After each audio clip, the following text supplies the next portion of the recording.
Greetings, folks. My name is Zach Borden, and welcome to a little tutorial on the blues for the mandolin. When I say blues, I'm not necessarily referring to a specific genre,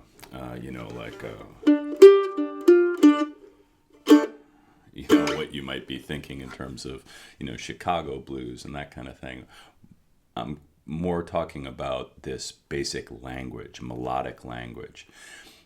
Without which we would not have rock and roll, bluegrass, jazz. Anytime you turn on modern country music, there's blues inflection in all of the vocals. We wouldn't have Lady Gaga or Miley Cyrus or any of the rest if we didn't have blues. So one of the things that I think my students tend to struggle with a little bit is that even if you have a sense of what to do melodically with the blues, with blue notes or with chords, it doesn't necessarily guarantee that it's going to come out right. Okay, so I'm just going to share a few strategies on how you might get a little more familiar with the function of these blue notes and understand how to distinguish between them within a given scale. So let's talk about the blues scale real quick. The major scale, I'm just going to zip through it in the key of G. Okay, that's G, A, B, C, D, E, F sharp, G. If you don't know that, go and learn it and come back. What we're going to do now is just skip over the second degree, that's the A note. Don't even play it, and you go right to B flat. So G, B flat, then C is the same as the major scale.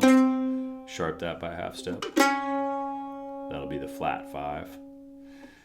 D is just the 5, and then you get to the second fret, which is E, the 6th degree of the scale, and you're going to skip right over it.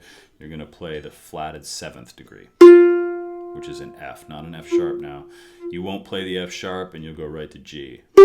Okay, so tip number 1, at least this really helped for me when I was first starting out, is whenever you want to get familiar with a scale or a mode or any new way of traveling around the instrument, or even if you're already familiar with the blues, this helps really ingrain it, is to think of it like a bass line.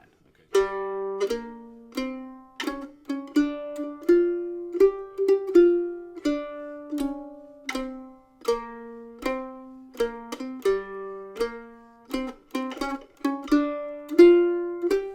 Right, you're kind of just walking real slow, nice downstrokes, nice even rhythm.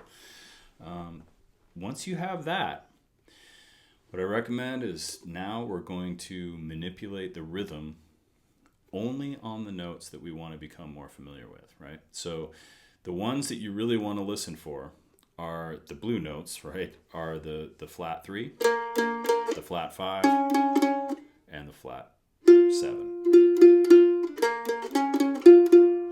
Right? So one way you might want to do that is walk smoothly through everything else and just practice going up and down the scale real nice and kind of easy. But then when you stop on flat 3, you're studying it by making it a little more dynamic. You might make it louder, you might make it softer, you might play triplets, play different rhythms. So here's an example.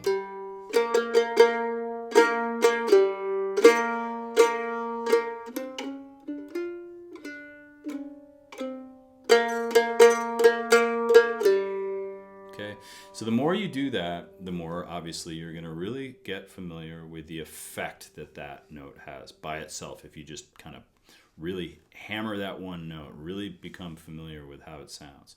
Here's how it would sound on the 5, on the flat 5.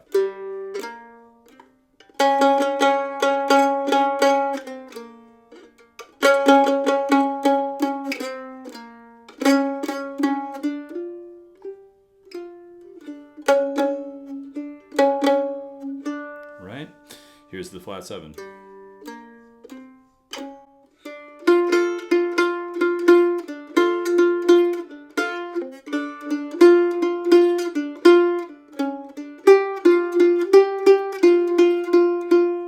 Right?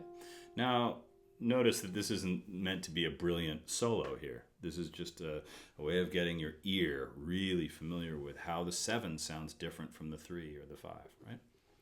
Okay, so the final strategy I'll share with you is just this idea that the blues isn't just about bitterness, it's about sweetness too, okay?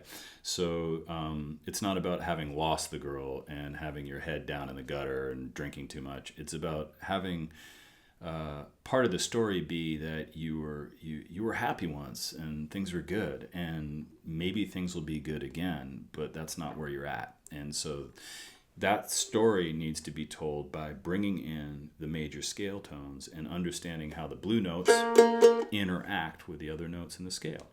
And that could involve notes that I previously told you not to play. Okay, so check this out. So you'll hear notes like this all the time, or licks like this. So here's the flat 3, and here's the major third, right? You're just sharpening the flatted third. And you'll hear licks like this all the time. And it'll even end on the major third. You notice that? Like, there's a kind of a vulnerability or tenderness to that.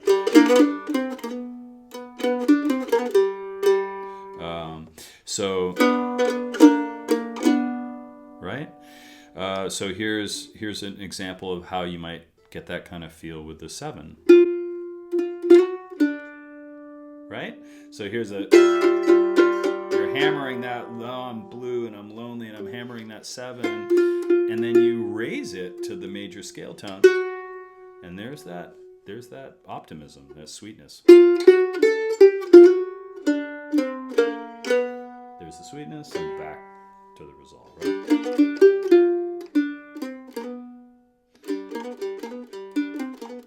Okay, so then where would that happen with the flat 5? The flat 5 is pretty gnarly. That's a punishing kind of note if you hit it by itself, right? Okay, but not if you are using it as a passing tone, right? So because there's this little chromatic section in the middle of the scale.